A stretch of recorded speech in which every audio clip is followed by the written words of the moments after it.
सभी विद्यार्थियों का स्वागत है मेरे YouTube चैनल पर। आज हम कक्षा 6-7 का कार्यपत्रक वर्कबुक का 37 नंबर जो है वो करेंगे। 37 संख्याओं के गुणनखंड की समझ विकसित कर पाना। एक को हम किस संख्या से गुणा करें कि 28 आएगा। ठीक है, एक को किसी भी संख्या से गुणा करने पर वही संख्या स्वयं आती है, यानी 28 से गुणा करेंगे। फिर 2 को किससे करेंगे कि 28 आए। तो आपको क्या करना है कि भाई 20 आएगा। 20 कब आता है? जब 10 का पहाड़ा हम 2 तक पढ़ते हैं, तो इससे ऊपर ऊपर वाले नंबर आएंगे। 11 दूना 22, 12 दूना 24, 13 दूना 26, 14 दूने 28, तो 14 आएगा। 14 दूना 28 होता है। फिर 4 के पहाड़े में कितने नंबर पर 28 आता है? 7 नंबर पर आता है। 4 का पहाड़ा अगर आपको नहीं आता है तो आप लिख कर फिर उसको करके देख सकते हैं। नहीं तो पहाड़े जो हैं 7वीं 6ठी वाले जो बच्चे हैं उनको 15-20 तक याद होने चाहिए।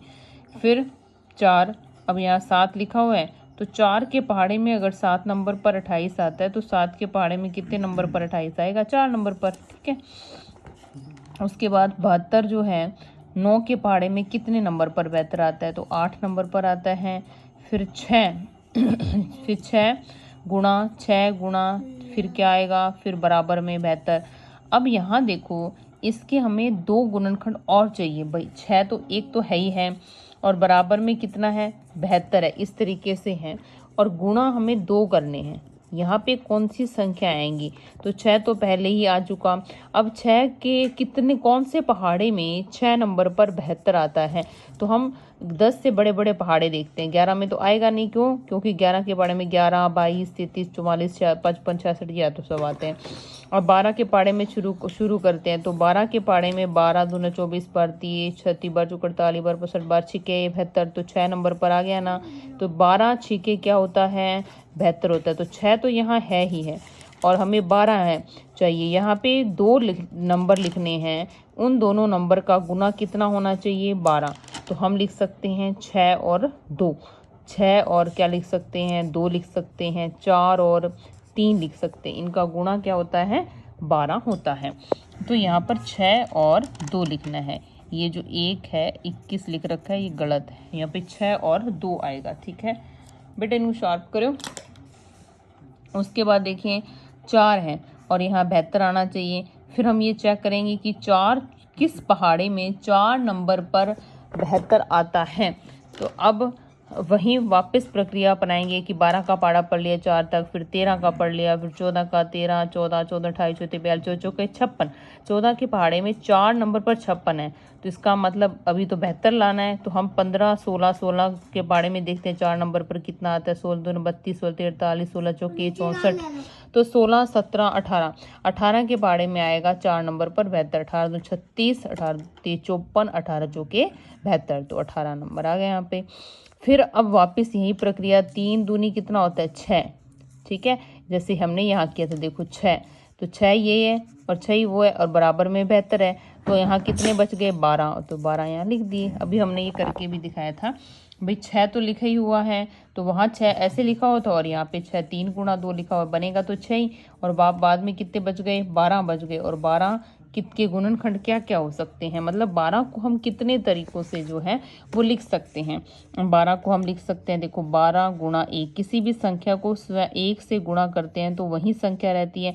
फिर 12 2 के पहाड़े में 6 नंबर पर भी आता है, 3 के पहाड़े में 4 नंबर पर भी आता है। तो ये गुणनखंड है 12 की, इसको इतने तरीकों से हम लिख सकते हैं।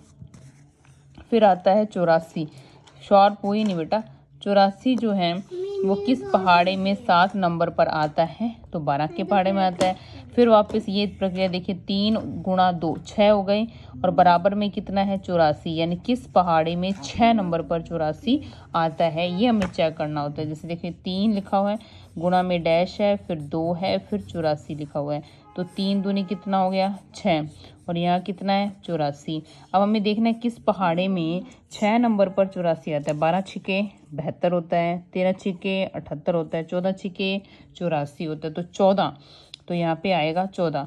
अब अगर 3 जगह दी हो, ऐसे दिया हो कि 3 बार 3 लिखो नंबर यहाँ पे, तो आप 14 की गुणनखंड कर सकते हैं। 14 क्या होता है, 2 के पहाड़े में कितने नंबर पर आता है, 7 नंबर पर, ऐसे भी लिख सकते हैं, या 14 गुणा 1 भी लिख सकते हैं। तो हम अपनी मर्जी से इसको कर सकते हैं। ठीक है, तो 14 छक्के हो गया, 84 हो गया। फिर यहाँ 4 लिखा हुआ है, तो 4, अब 4 आ गया तो वापस कितना बच गया है ना। तो ये हमें देखना पड़ेगा कि 4 के पहाड़े में कितने नंबर पर 84 आता है, उन दोनों नंबर का गुणा हमें यहाँ पे करना पड़ेगा। तो 84 जो है वो 4 के पहाड़े में कितने नंबर पर आता है, 21। 21 चौके 84 होता है।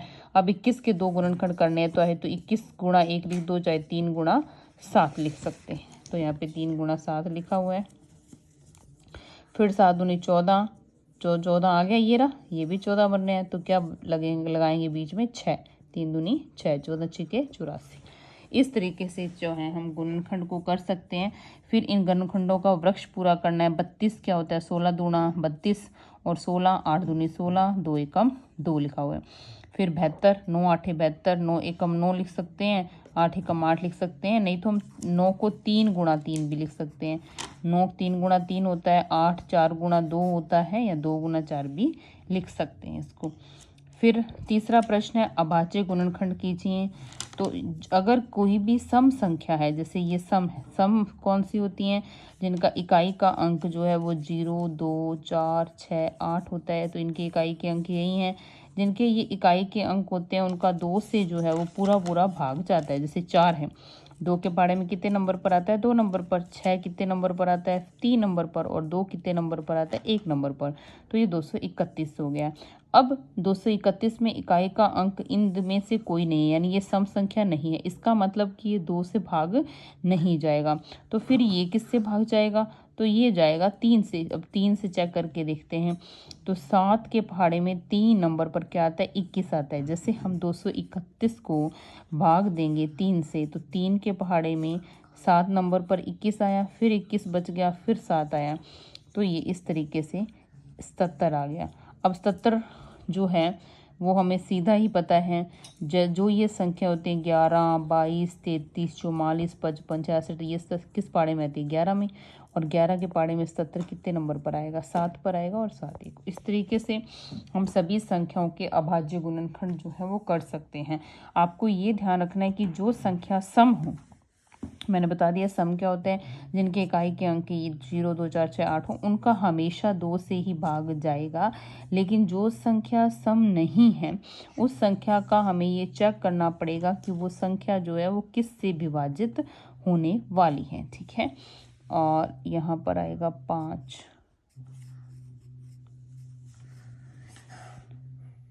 ठीक है, तो ये जैसे यहाँ 490 है, इकाई का अंक 0 है, तो यानी सम संख्या तो 2 से भाग जाएगा। 2 के पहाड़े में 4 2 नंबर पर, 2 के पहाड़े में 9 आता नहीं, 9 से छोटी संख्या 8 है, 8 4 नंबर पर आता है, 1 बच गया, 1 और 0 10, 10 कितने नंबर पर आता है, 5 नंबर पर आता है।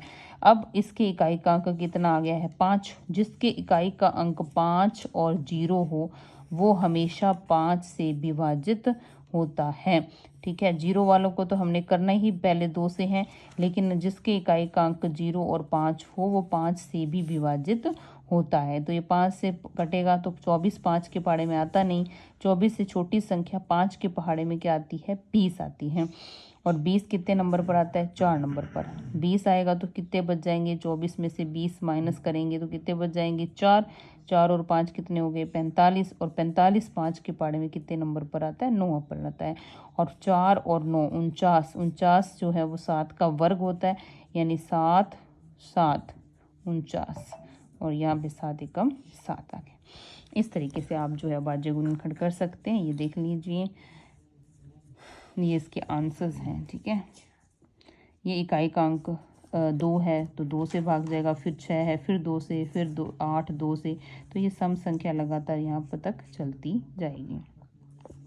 जिन संख्याओं में इकाई का अंक 5 है, वो 5 से तो भाग जाती ही जाती है, उनका हमें 3 से भी एक बार चेक कर लेना होता है। जैसे यहाँ 3 से किया हुआ, 9 तिया 27, एक हासिल बच गई भाई। 28 में से 27 माइनस करेंगे तो 1 बच गया। 1 और 5 कितने बन गए, 15। और 15 5 3 के पहाड़े में कितने नंबर पर आते हैं, 5 नंबर पर आते हैं। और 95 बन गया। और 95 जो है 19 पाँचा क्या होता है 95 होता है। तो ये इस तरीके से कट गया, ठीक है। ये इनके आंसर्स हैं। अगर किसी को इनमें कोई समस्या है तो वो कमेंट बॉक्स में मुझे बता सकते हैं, फिर हम उसका उस हिसाब से जो है एक बार दोबारा से आपको सोल्यूशन करवा दूँगी, ठीक है।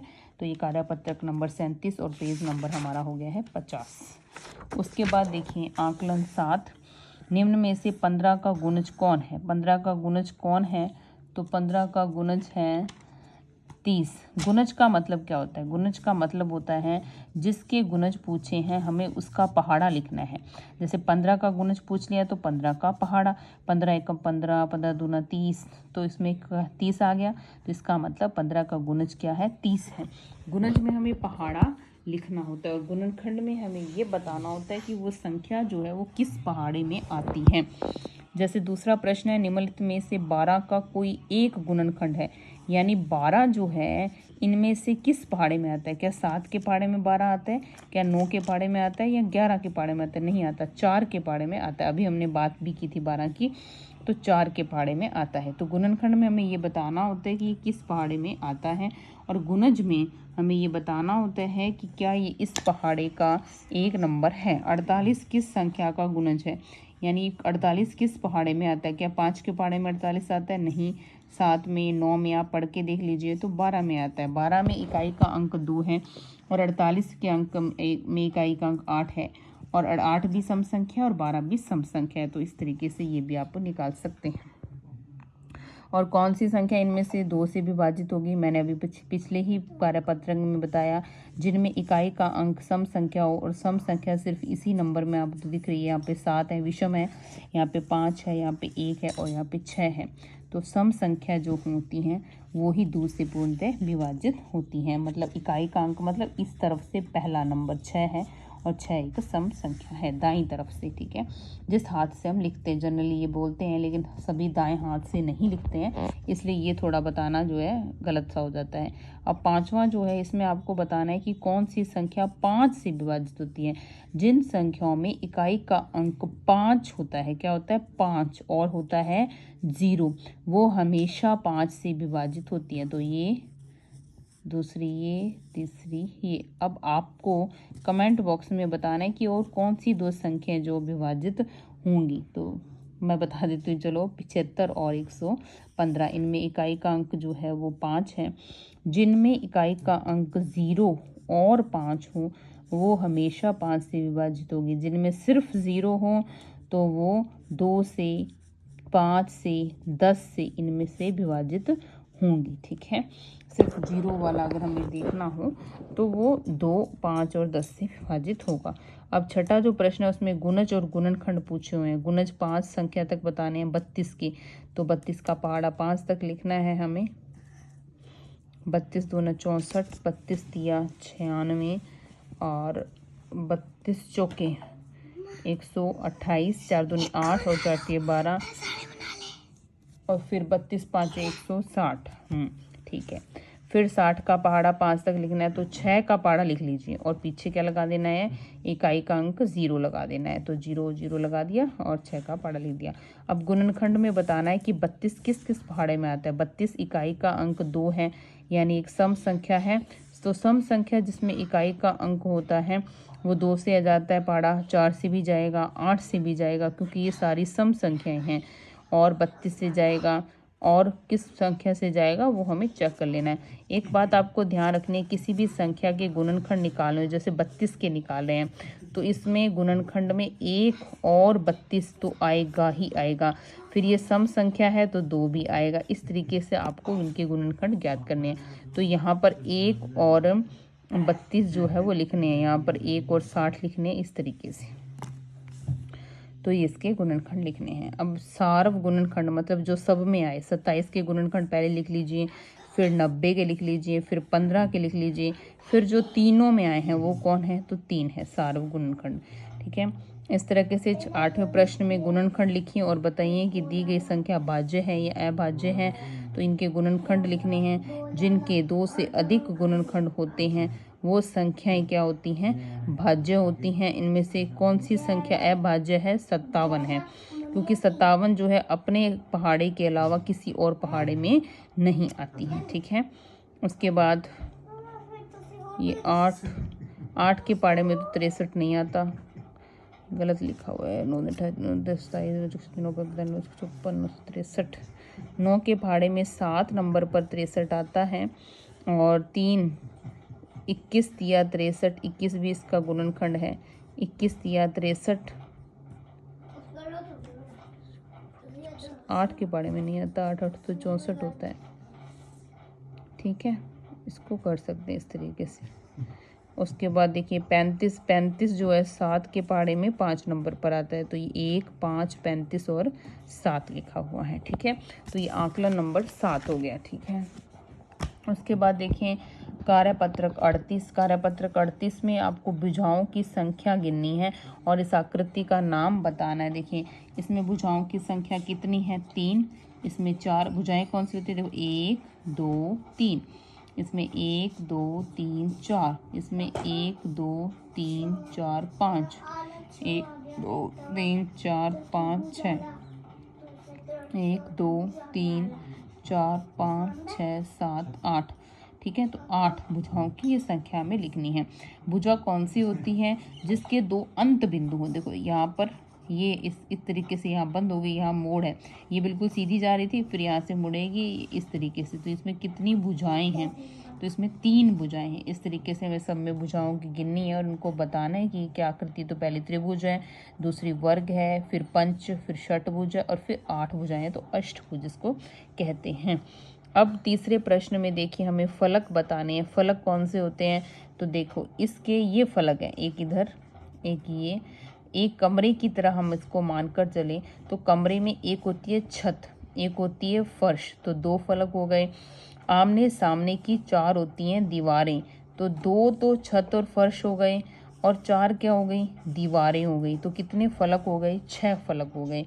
तो घन और घनाभ में दोनों में 6 फलक होते हैं, और 6 फलक कैसे होते हैं, समतल होते हैं, यानी चक्रीय नहीं होते, घुमावदार नहीं होते हैं ना, घूमते नहीं हैं। जैसे गोल, अब जो बेलन है आपको दिख रहा होगा कि बेलन में ये वाला जो आयताकार जो भाग होता है वो हमेशा घूमता है, तो ये चक्रीय एक इसमें फलक होता है। और 2 समतल कौन से होते हैं, तो जो ऊपर वाले वृत्त हैं दोनों वो समतल होते हैं। तो इसमें 3 फलक होते हैं, एक समतलीय और एक वक्रचक्रीय होता है। इसी तरह से बॉल गोले का उदाहरण है, उसमें भी एक ही होता है, कोण में एक ही होता है। कोण में क्या होता है, कोण में एक क्या होता है, ये एक शीर्ष होता है, एक शीर्ष होता है। बेलन में और गोले में शीर्ष नहीं होते। ठीक है, और इनमें 8 शीर्ष होते हैं। और शीर्ष का मतलब क्या होता है, जैसे देखो 1 2 3 4 5 6 7, और एक इसके पीछे यहाँ होता है ना जस्ट, तो ये कितने हो गए, 8 जो है वो शीर्ष होते हैं सब इसमें, घन और घनाभ में। तो शीर्ष यहाँ लिखे 8। फिर उसके बाद किनारे कितने होते, किनारे क्या होते हैं, किनारे होते हैं ये वाली भुजा, ये देखो 1 2 3 और 4, एक फलक में 4 आ गए, इसके सामने वाले में भी 4 होंगे, तो 8 हो गए, 9 10 11 और एक नीचे इस तरफ होगा 12। तो 12 जो है वो किनारे होते हैं। इस तरीके से हम इसको लिख सकते हैं। ठीक है, तो ये आपका पेज नंबर 52 तक हो गया है।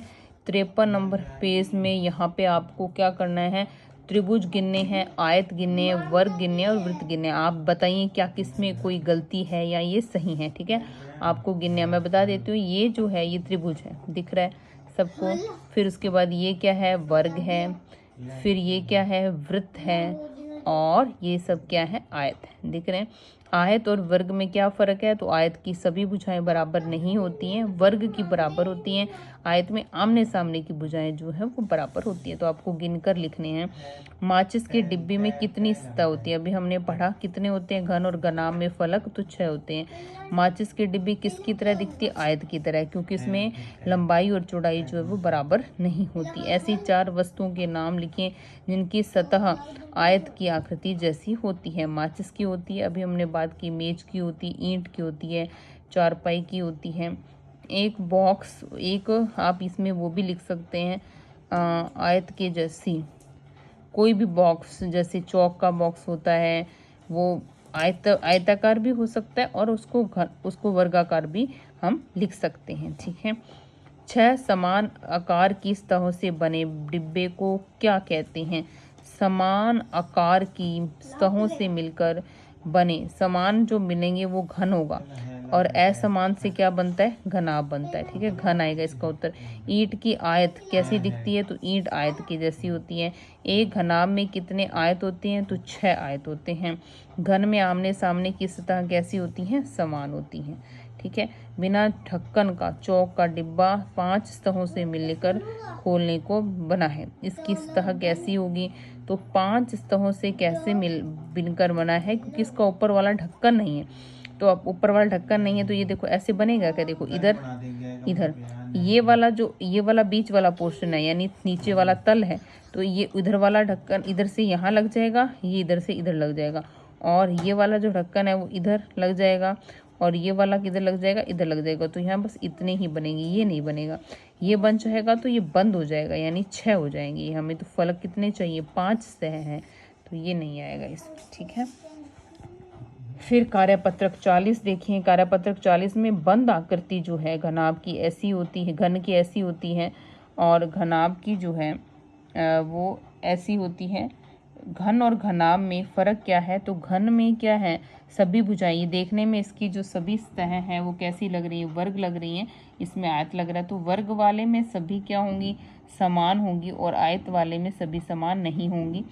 इसमें देखो ये वाली जो लेंथ है ये इसमें ये आएगा, ये उल्टा लिखा हुआ है, ये वाला इसका आएगा। ठीक है। तो फर्स्ट नंबर में ये आएगा 4 नंबर, और सेकंड में आएगा ये 3rd वाला। ठीक है। ये दिखने में देखो ये पता चल रहा है कि ये एक आयत है ना, ये आयत लग रहा है। ठीक है। ये वाली चीज़, ये इसकी लेंथ और ब्रेथ जो है वो अलग अलग है, लेकिन इसमें सेम लग रही है, तो सेम इसमें आएगा ये वाला, और ऊपर वाला इसमें आएगा। तो ये गलत है, इसको सही कर लेना आप। और ये बेलन वाला ऑप्शन आएगा, ये तो दिख ही रहा है ना देखने से। फिर उसके बाद पेंसिल का डिब्बा जो है वो देखने से कैसा लगेगा? तो इसको इस तरीके से बनाया। पाउडर का डब्बा वो तो हमने देख लिया, चौक का डिब्बा ये इस तरीके से बनेंगे। ठीक है। तो कार्यपत्रक 40 और पेज नंबर 54 तक आपके सवाल हो गए हैं। नेक्स्ट जो है अगली वीडियो पे करेंगे।